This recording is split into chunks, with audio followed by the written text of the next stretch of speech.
Hello नमस्कार साथियों। तो आज मैं बता रहा हूँ जो 16 नवंबर की थर्ड यानी अंतिम शिफ्ट हुई थी जो 3 से 4:30 बजे के बीच में, उसका मैं थोड़ा दिल्ली पुलिस का एनालिसिस बता रहा हूँ। भाई मेरे जो एग्ज़ाम हुआ था उसमें जीएस के कौन-कौन से क्वेश्चन पूछे गए थे और आगे भी वहीं वहीं से प्रश्न है वो उठ रहा है एसएससी। तो सबसे ज़्यादा मैं जीएस के 50 क्वेश्चन में वेटेज बताऊं तो सबसे ज़्यादा पूछे जा रहे हैं स्टैटिक के। 10 से 12 सवाल आ रहे हैं स्टैटिक जीके के। उसके बाद में आ रहा है इकोनॉमी के 5 से 6 क्वेश्चन और उसके बाद में पॉलिटी से पूछ रहा है 6 से 7 क्वेश्चन, यानी 3-4 क्वेश्चन तो वो पॉलिटी से आर्टिकल के पूछ रहा है। और आर्टिकल के बाद में उसके बाद में करंट अफेयर का नए के बराबर क्वेश्चन है। एक था तो था, नहीं तो करंट अफेयर का कोई क्वेश्चन ही नया है 16 नवंबर की जो थर्ड शिफ्ट थी उसमें। ये इस प्रकार का, तो मैं बताऊं कौन कौन से क्वेश्चन पूछे गए, तो मैं उसका थोड़ा एनालिसिस किया है। एक क्वेश्चन आया था मालेगांव समिति का गठन कब हुआ था, जो 2010 में हुआ था। जो समितियां हैं जैसे बलवतराय मेहता समिति है, पी के थुंगन समिति है, वहां से ईस्वी पूछ रहा है भाई ये समिति कब गठित हुई थी, एक क्वेश्चन वो आ रहा है। एक है स्टैटिक जीके में सबसे ज्यादा प्रश्न जो आरडब्ल्यू की एक बुक है ना, जो शुरुआत में राजघराने, संगीतकार, नृत्यकार, वाद्य यंत्र, उनके वादक और जिनको पिछले पद्म विभूषण वगैरह पुरस्कार मिले, उनको रिलेट करके प्रश्न पूछा जा रहा है। जैसे एक प्रश्न था कौन है वो कर्नाटक संगीत घराने से संबंधित नहीं है, तो तीनों के नाम थे सुब्बू लक्ष्मी, पुरेंद्र दास और दीक्षित कार। इन तीनों का नाम था, एक नाम अलग था, वो कर्नाटक संगीत घराने से संबंध नहीं था। एक बुक और उसका राइटर पूछ रहा है, जैसे एक हमारे पूछा था शिशुपाल वध की रचना किसने की थी, तो अलग अलग ऑप्शन थे। एक था माघ, तो माघ कवि ने शिशुपाल वध की रचना की थी, एक बुक पूछ रहा है। एक पूछी थी प्लेइंग इट माई वे यानी खिलाड़ी और उसकी आत्मकथा, पिछले भी पूछा गया, 16 नवंबर की लास्ट शिफ्ट में भी ये क्वेश्चन पूछा गया। दो दो खिलाड़ियों की बुकों के बारे में पूछा गया। एक संजय नाम का क्रिकेटर है खिलाड़ी, उसकी आत्मकथा पूछी गई थी। एक सचिन तेंदुलकर की आत्मकथा आई थी, प्लेइंग इट माई वे नामक जो इस ये रचना है वो किसकी है, तो ये सचिन तेंदुलकर की आई थी। उसके बाद में आया था विलायत हुसैन खां, कौन से घराने से संबंधित है, तो मैं बता रहा हूँ ये आर्ट एंड कल्चर से ज्यादा, सबसे ज्यादा क्वेश्चन 7 से 8 क्वेश्चन बन रहे हैं आर्ट एंड कल्चर से। तो इसका आगरा घराने से संबंधित थे विलायत हुसैन खां।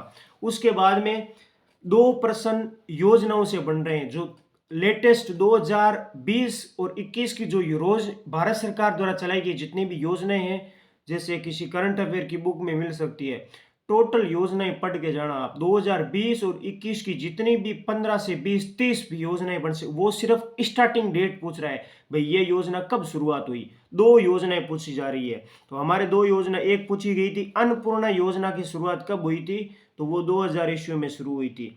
एक योजना और पूछी गई जिसका नाम है गरीब कल्याण रोजगार योजना, जो भारत सरकार द्वारा चलाई जा रही है, उसके तहत कितने दिन का रोजगार दिया जाता है, तो वो 125 दिन। अलग अलग ऑप्शन थे, गरीब कल्याण रोजगार अभियान के तहत कितने दिन का रोजगार दिया जाता है, 125 दिन, 120 दिन, 115 दिन, तो उसका आंसर था 125 दिन। यानी दो योजना पूछ रहा है। दो योजना कौन सी, एक पूछी है अन्नपूर्णा योजना की शुरुआत कब हुई, तो वो हुई थी 2000 ईस्वी में। एक पूछ रहा है गरीब कल्याण रोजगार अभियान के तहत कितने दिनों तक रोजगार दिया जाता है, ये दो रोज योजना पूछ ली। और उसके बाद में साइंस से दो प्रश्न पूछ रहा है वो। पहला प्रश्न पूछा गया था जंतु कोशिकाओं के कौन कौन से अंग है। एक प्रश्न इस प्रकार था निम्नलिखित में से कौन सा जंतु कोशिका का अंग नहीं है, जैसे कोशिका झिल्ली दे दी, अंतर प्रद्रवी जालिका और प्लास्टिड, और इस प्रकार के एक ऑप्शन और था। यानी ये यहाँ से पूछ रहा है जंतु कोशिका पादप कोशिका से क्वेश्चन। एक आया था प्रार्थना सभा की स्थापना किसने की थी।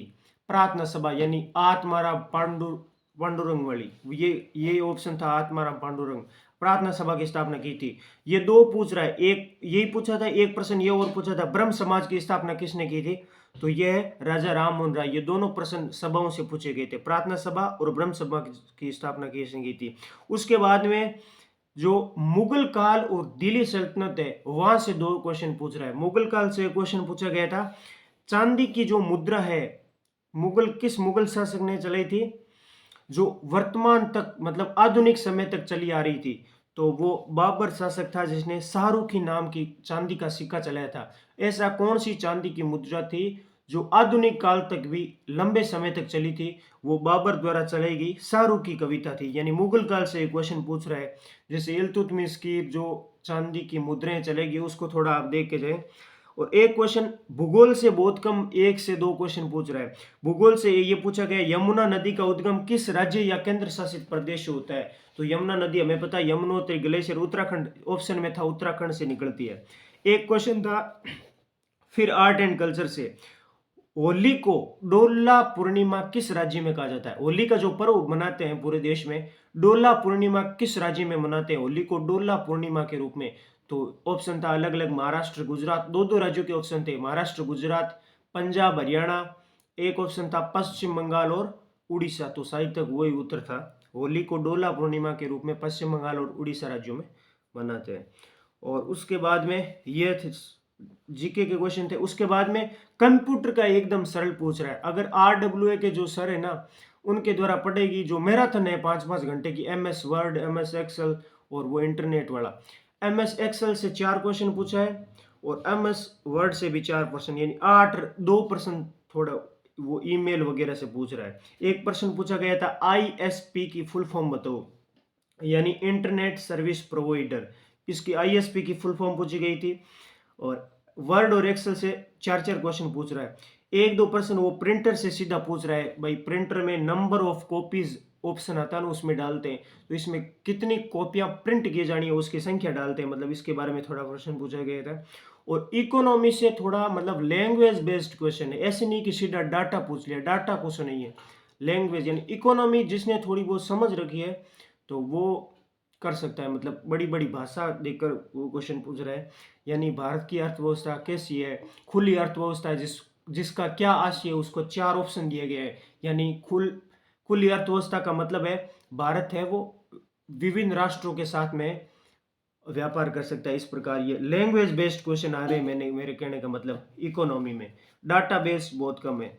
और कंप्यूटर के बाद में प्रिंटर से 1-2 क्वेश्चन बन रहे हैं, जो नंबर ऑफ कॉपीज वाला। मैथ से क्वेश्चन पूछे तो मैथ भी एकदम सरल है।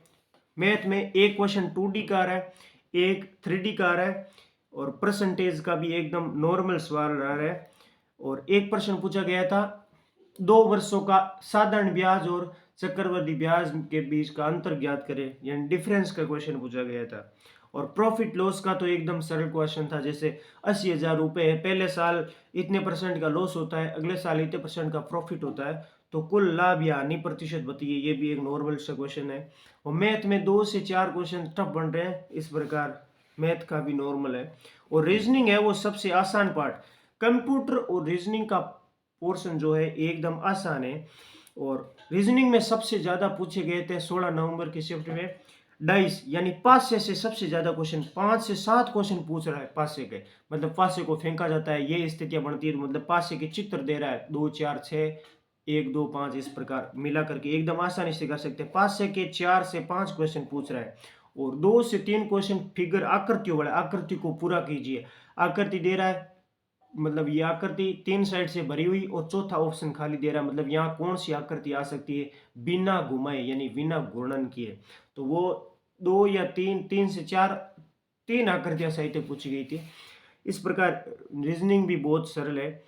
ये 16 नवंबर का लगभग है, आप कर सकते। जीके में है वो सबसे ज्यादा, कहते थे करंट अफेयर के बहुत ज्यादा 10 से 12 क्वेश्चन आएंगे, ये अब की बार करंट अफेयर है वो बहुत ही कम पूछी जा रही है, 1 या 2 क्वेश्चन पूछे जा रहे हैं, और नहीं तो नए के बराबर। अगर आपको वीडियो कैसा लगा, थैंक यू।